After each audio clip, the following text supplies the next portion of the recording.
में जो जो घटनाएं घटित हुई हैं वो आपने सबने बार बार पढ़ी होगी, सुनी होगी।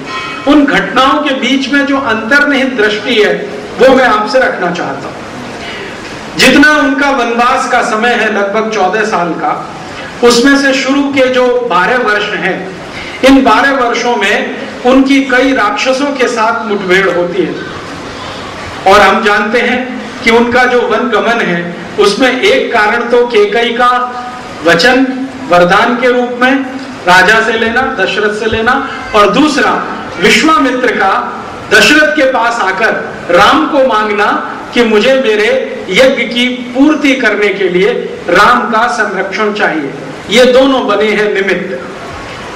राम जी बाद में कहते हैं कि देखो, घटनाएं तो निश्चित होती हैं, कोई उनका निमित्त बन जाया करता है। इसका माने राम के जीवन की ये घटनाएं निश्चित हैं, ये वो जानते हैं, शायद विश्वामित्र भी जानते हैं, लेकिन कुछ निमित्त बन गया है। तो कैकेयी एक निमित्त हो सकती है और विश्वामित्र का यज्ञ एक निमित्त हो सकता है। तो पहला उनका जो प्रवेश है वन गमन के बाद, वो विश्वामित्र का आश्रम है। विश्वामित्र उस जमाने के महान ऋषियों में एक हैं। उस जमाने के 2 महान ऋषि हैं जिनकी चर्चा हम सुनते हैं, एक तो वशिष्ठ हैं, दूसरे विश्वामित्र हैं। वशिष्ठ जो है भगवान राम के पिता श्री दशरथ के मुख्य सलाहकार हैं, माने राज दरबार के मुख्य सलाहकार हैं। दशरथ को हर गंभीर विषय पर सलाह देना, हर गंभीर विषय पर दशरथ जिनके साथ मंत्रणा करते हैं, क्या करना क्या नहीं करना, क्या श्रेय है क्या प्रेय है, क्या अभीष्ट है क्या अभीष्ट नहीं है, जिसका हमेशा दशरथ ज्ञान लेते हैं, ऐसे हैं श्री वशिष्ठ। माने भगवान राम के कुल गुरु कहिए, भगवान राम के आदि गुरु कहिए, भगवान राम के संस्कार गुरु कहिए, जो कहना हो हम उन्हें कह सकते हैं। लेकिन वनगमन के बाद जो गुरु हैं वो विश्वामित्र हैं। तो विश्वामित्र जब उनको लेके अपने आश्रम में आते हैं तो आश्रम में प्रवेश होते ही सामना हो जाता है कुछ राक्षसों की टोली से, जिनका राम बहुत आसानी से संहार करते हैं लक्ष्मण की मदद से। तो विश्वामित्र मान लेते हैं कि ये कर पाएगा जैसा मैं सोचकर इसको लाया हूं। राम को विश्वामित्र कहते हैं कि देखो, मैंने तुम्हें तुम्हारे पिता से मांग लिया, तुमको खराब तो नहीं लगा? तो राम कहते हैं आप तो निमित्त हैं, होना तो यही है, मेरा तो जन्म ही इसके लिए है, आप तो निमित्त हैं। और निमित्त के प्रति राग द्वेष रखना, क्रोध और प्रेम करना, ये तो कोई ठीक बात नहीं है, इसलिए मेरे मन में आपके प्रति कुछ नहीं है। मुझे तो आप इतना बता दीजिए कि इस जंगल में जहां आप यज्ञ कर रहे हैं कितने राक्षस हैं, कितनी टोलियां हैं, उनकी शक्ति कितनी है, ताकि मैं मेरा काम अभी से शुरू करूं। तो विश्वामित्र कहते हैं इतने राक्षस हैं, इतनी टोलियां हैं, उनकी शक्ति इतनी है। तो राम उनको पूरा हिसाब जोड़ के बता देते हैं कि इतने समय में मैं इनका संहार कर दूंगा। और जितना समय वो बताते हैं उतने समय में उनका संहार होता है।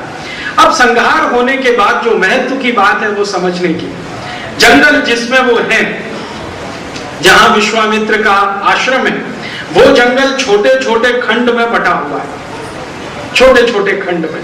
जैसे एक राज्य छोटे छोटे जिलों में बटा होता है, ऐसे एक बड़ा जंगल छोटे छोटे खंडों में बटा हुआ है। इन सभी खंडों के अपने अपने राजा हैं और उनकी अपनी अपनी सेना है। सभी खंडों अलग अलग खंडों के नाम हैं।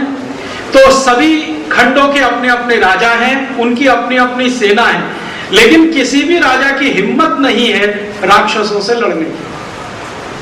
तो राक्षसों ने क्या किया है, सभी राजाओं के खंडों पर कब्जा कर रखा है।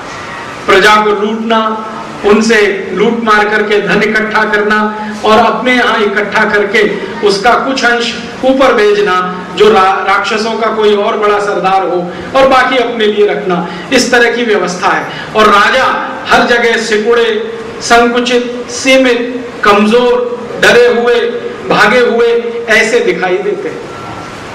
चाहे आप वाल्मीकि रामायण पढ़िए, चाहे तुलसीकृत और चाहे दक्षिण की, सब जगह ये एक ही वर्णन है कि जंगल के खंड के अलग अलग राजा हैं, सब डरे हुए हैं, सब सहमे हुए हैं, राक्षसों के सामने किसी की हिम्मत नहीं है। तो राम क्या करते हैं, राम लक्ष्मण का संवाद है।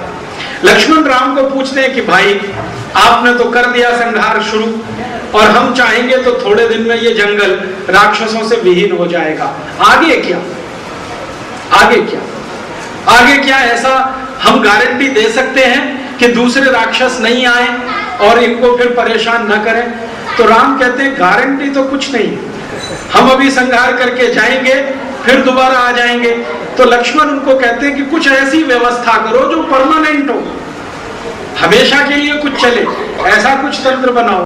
तब राम कहते हैं लक्ष्मण इसके लिए रास्ता बहुत टेढ़ा, रास्ता बहुत टेढ़ा है। तो लक्ष्मण पूछते हैं क्यों? तो उन्होंने कहा कि ये राजा जिनका ये राज्य है वो डरे हुए सिमटे हुए अपने अपने घरों में बंद हैं, राक्षसों से लड़ने की किसी की हिम्मत नहीं है। अब मैं अगर इनका संहार करूं और यही राजा दोबारा राज्य इस पर स्थापित करें, फिर राक्षस आएंगे, फिर इनको किनारे कर देंगे और ये सिलसिला अनंत काल तक चलेगा। तो राम कहते हैं कि लक्ष्मण इन सभी राजाओं को बदलना पड़ेगा, ये काम के नहीं है, ना प्रजा के ना समाज के, इनको बदलना पड़ेगा। तो लक्ष्मण पूछते हैं कि फिर राजा कौन बनेगा, आप बनेंगे क्या या मैं बनूंगा? तो कहते नहीं, हमारी ये परंपरा नहीं है। फिर तीसरा स्टेटमेंट वो कर रहे हैं, वो और भी महत्व का है। वो कहते नहीं, ये हमारी परंपरा नहीं है। तो लक्ष्मण पूछ रहा है हमारी परंपरा क्या है, फिर भारत की परंपरा क्या है, हमारा दर्शन क्या है? तो राम कहते हैं कि किसी राजा की मदद कर दी तो इसका मतलब ये नहीं कि उस राजा को हमने जीत लिया। मान लीजिए उस राजा को हमने इतना मदद कर दिया कि वो अपने राज्य की सुरक्षा करने में हमारी मदद के बाद अधिकृत हो गया है, तो भी हमारा कोई